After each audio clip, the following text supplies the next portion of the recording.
Bienvenue dans cette Value Asset. Aujourd'hui, j'aimerais vous présenter un système que j'ai mis en place qui s'appelle les SOP, mais pas comme vous connaissez. C'est Script Operating Procedure. C'est un système que j'ai mis en place pour quand vous arrivez à la phase de déléguer votre chatting. C'est hyper important de comprendre que cette phase-là, elle est hyper délicate et il faut la faire dans les bonnes conditions. Autant pour vous, l'agence, que pour le chatter. Et ce système, il va vous faire économiser énormément de temps et il va vous faire gagner beaucoup d'argent comme ça a été le cas pour mon agence. Alors, premièrement, on va voir pourquoi est-ce qu'on aurait besoin d'un SOP. Donc, le SOP, ça va vous permettre d'augmenter les chances de conversion. Parce que, encore une fois, si vous faites bien les choses, donc que vous déléguez de la bonne manière, vous allez augmenter votre conversion. Parce que le script a été validé. Je vous montrerai après comment est-ce qu'on valide un script et surtout que vous l'avez testé, donc vous le donnez à quelqu'un qui sait de quoi il parle, parce qu'un chatter, normalement, si vous faites un bon recrutement, il est normalement efficace. Mais en plus de ça, vous lui donnez un SOP qui lui permet d'être encore plus efficace. OK, next. Ça va permettre surtout aux chatteurs d'être dans les bonnes conditions. Et ça, je pense que beaucoup d'agences sous-estiment l'importance de pouvoir mettre ses employés dans les bonnes conditions, ou du moins ses prestataires. Un chatter, quand il arrive dans votre agence, si vous lui dites juste « vas-y, démerde-toi », il va faire de mauvais résultats, il va faire des conneries, et c'est pas de sa faute, c'est de votre faute. Parce que c'est à vous, en tant que fondateur d'agence, de mettre les bonnes conditions pour que le chatter arrive et prenne tout de suite le compte et soit dans les bonnes conditions. OK. Attention tout de même, les SOP fonctionnent pour les moments précis du chatting. Donc, ce que je vous présente aujourd'hui, c'est bien un système. Donc, ça sert à quoi?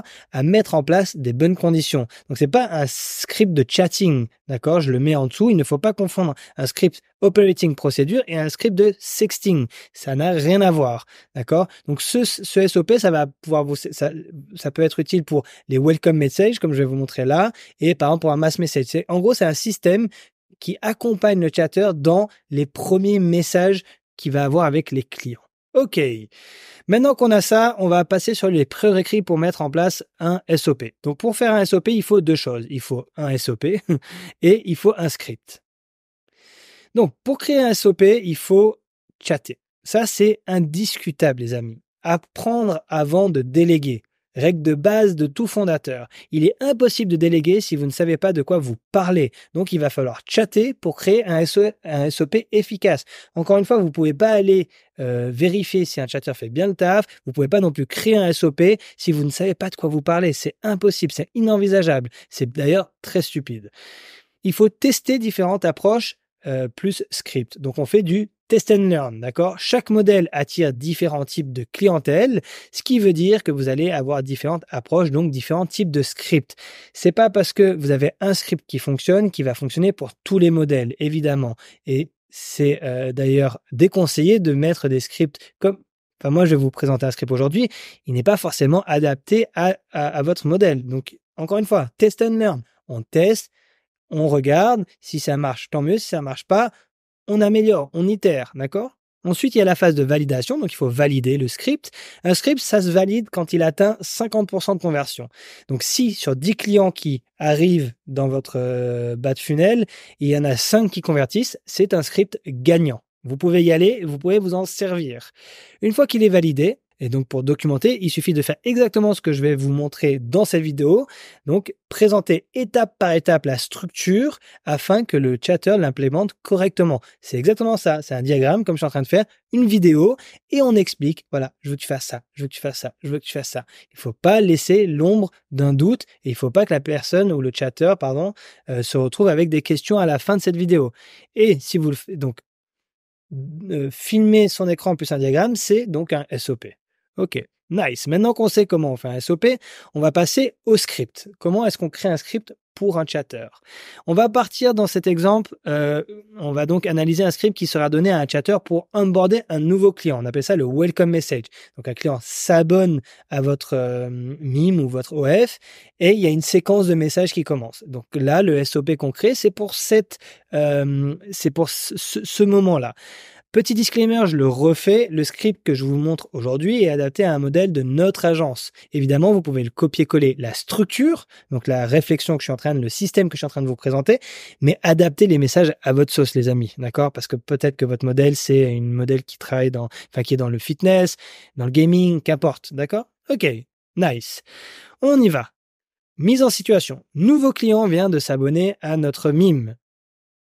10 minutes après l'inscription, pas de message automatique. Le message automatique, on le met en place quand ça commence à être beaucoup trop difficile de pouvoir assumer un message manuellement. Mais tant qu'on peut le faire, on le fait, d'accord?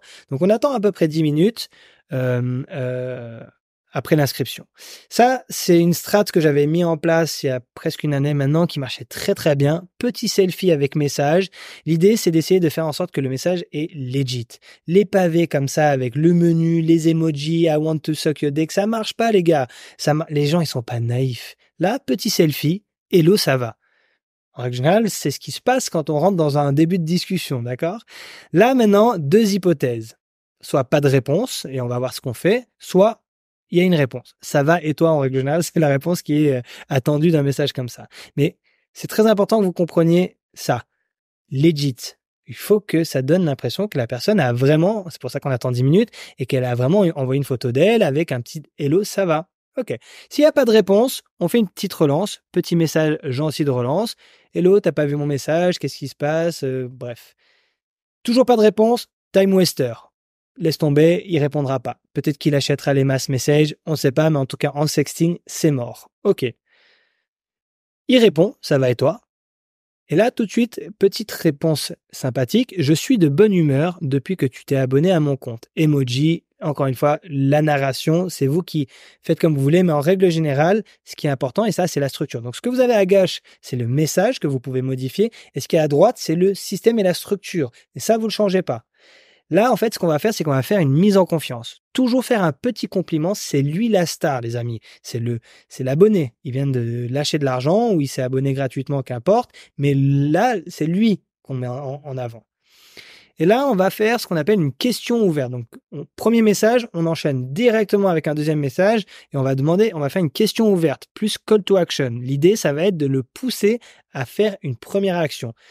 Est-ce que tu as regardé mon feed? Petite question ouverte. Soit il peut dire oui, soit il peut dire non. Hein. Il n'y a pas 36 milliards de solutions. S'il dit oui, quelle est ta photo préférée? Donc là, on refait une question ouverte, mais cette fois-ci, on va faire la récolte des infos. Et ça, c'est valable pour le oui et le non. Si c'est non, vous allez lui dire tout simplement, je veux te faire un petit cadeau, mais je dois savoir ce que tu aimes. On crée l'intrigue, vous voyez ce que je veux dire? L'idée, c'est de savoir ce qu'il aime. Est-ce qu'il est plutôt photo de fesses, plutôt photo de seins, plutôt de poitrine, pardon.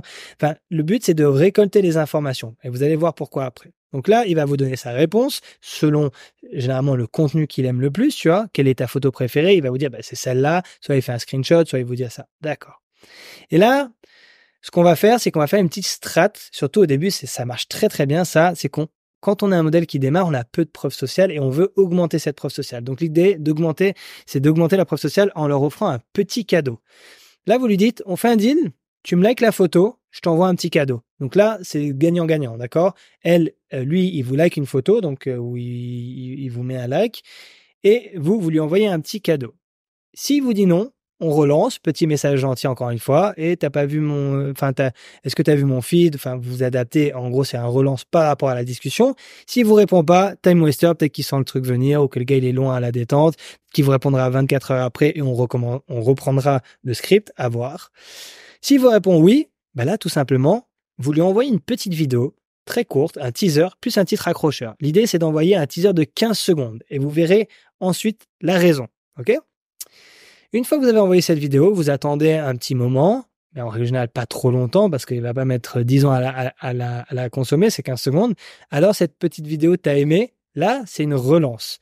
On est toujours dans la relance, on ne doit pas le laisser partir parce que rappelons-nous que c'est valable sur les réseaux sociaux, c'est valable aussi dans ce business-là. Le temps d'attention, il est comme ça. Vous n'êtes pas la seule modèle certainement à qui il parle. Vous devez, lui capter l'attention. L'idée ici, c'est de pouvoir le upsell sur la suite de la conversation. Et vous allez voir comment on fait. Donc là, je fais juste une petite parenthèse.